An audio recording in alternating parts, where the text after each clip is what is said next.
Welcome to Facts TV News, where everything is true. Prime Minister Andrew Holness again hints at new SOEs while condemning the murder of Spanish Town pastor. Prime Minister Andrew Holness says the killing of St. Catherine pastor near his home recently represents how violent producers have little regard for anyone. Linval Lewis, the pastor of Spanish Town and Greater Portmore Tabernacle churches, was rushed to hospital on Monday after being shot several times in his car. He died while receiving medical treatment. Prime Minister Andrew Holness was speaking during a virtual meeting with the Jamaica umbrella group of churches on December 21, condemned the incident. He acknowledged that the most impactful strategy to eliminate murder from the society is to change the hearts of men through social and religious mores and the culture of the society. Mr. Holness said, while these are rules championed by the church, changes will not be seen immediately.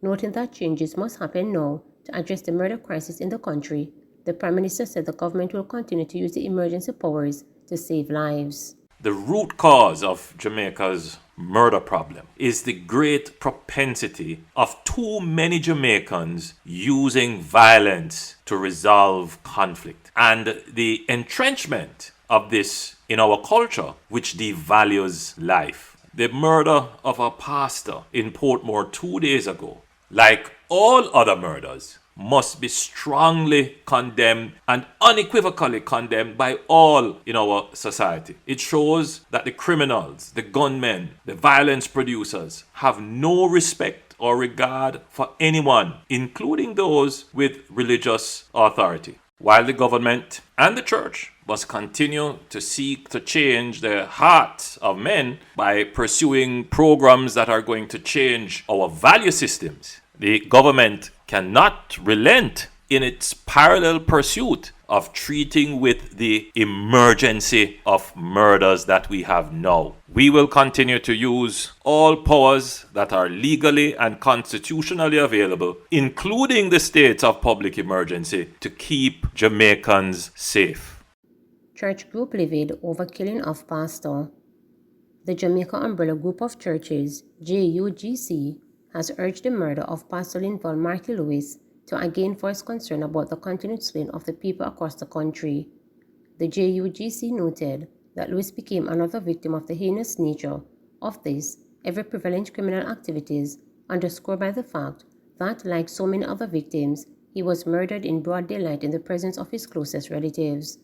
It is disheartening that one who was selflessly gave himself in the service of God and country, and whose life was dedicated to the upliftment of others, has been included with those so brutally cut down.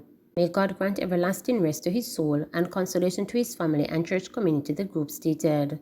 The JUGC added that it is confident that the pastor's voice, though silent, will never be forgotten or ignored, and the messages of hope and peace, which he proclaimed while he served, will be a lasting witness of God's grace.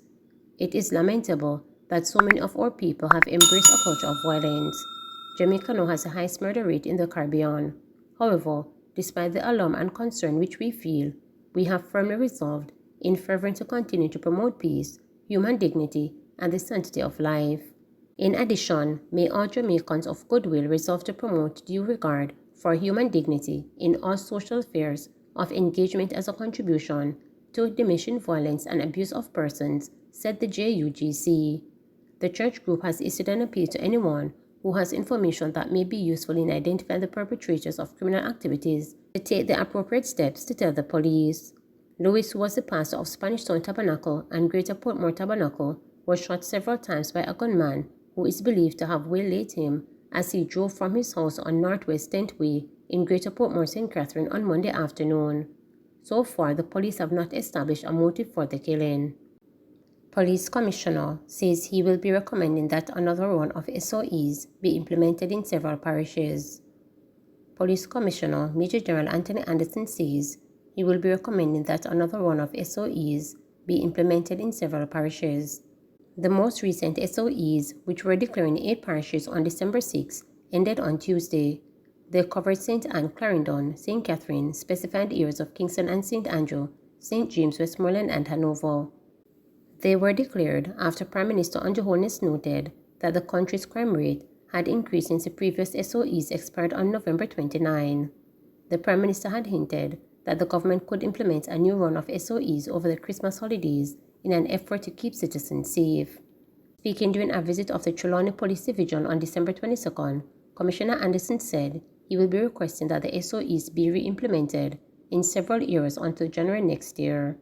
While noting that Trelawney was not under a state of emergency, Major General Anthony Anderson said the other parishes in Area 1 had successful SOEs. Where we have had an SOE in place, I am certainly going to ask that we declare again in some of those spaces. We might change the boundaries a bit, but there are still places where the problem hasn't gone away, and we're going to need those measures again in the last part of the year and into the first part of next year. It's important that we start the year right in terms of the numbers so that we can continue that momentum into next year. There are 4 divisions in Area 1.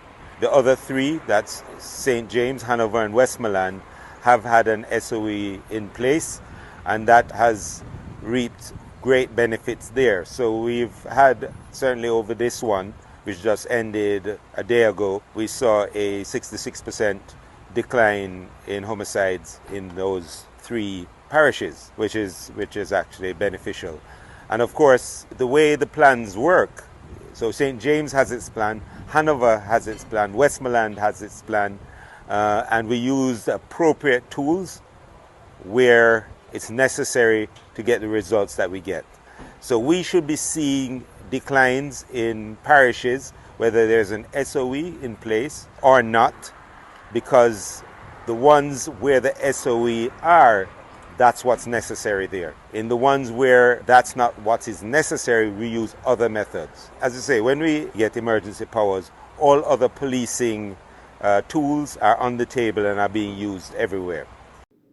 TEF provides clarity on construction of Devon House courtyard. The Tourism Enhancement Fund has sought to provide clarity on its construction of the courtyard at Devon House in St. Andrew. Development of the courtyard stated in March this year and seeks to address concern about safety and pedestrian flow, among other things. However, when pictures of the progress of the work surfaced on social media on December 22nd, many persons expressed dislike to the changes, including that the new look lacked greenery. In response, senior advisor and strategist in the Tourism Ministry, Delona Severite, has assured the public that the project has not been completed. Mr. Severite said TEF suspended the rehabilitation work to allow the public to use the facility for the Christmas season. He promised that the completed space will have more greenery. As we move to complete the project, we will certainly take into account every viewpoint as best as we possibly can to ensure that it is as perfect as it can possibly be. Beyond that, it's important to note, as I highlighted earlier, the project is incomplete. Upon completion, it will appear lusher. The trees will mature, the shrubs will be planted, vines will grow on the pergolas. It's going to be a really beautiful site that will become an even greater attraction, not just for the city of Kingston, but all of Jamaica. It's also important to highlight that only 1 tree was removed for this project, and this was on the recommendation of the Forestry Department.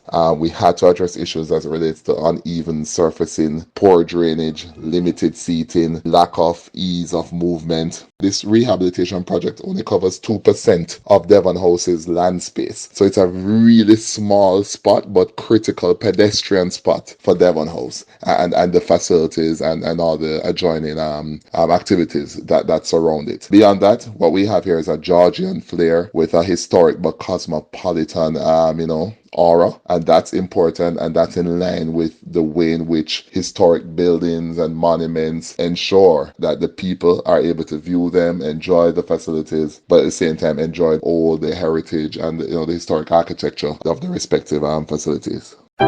Please remember to subscribe, like, share, and click the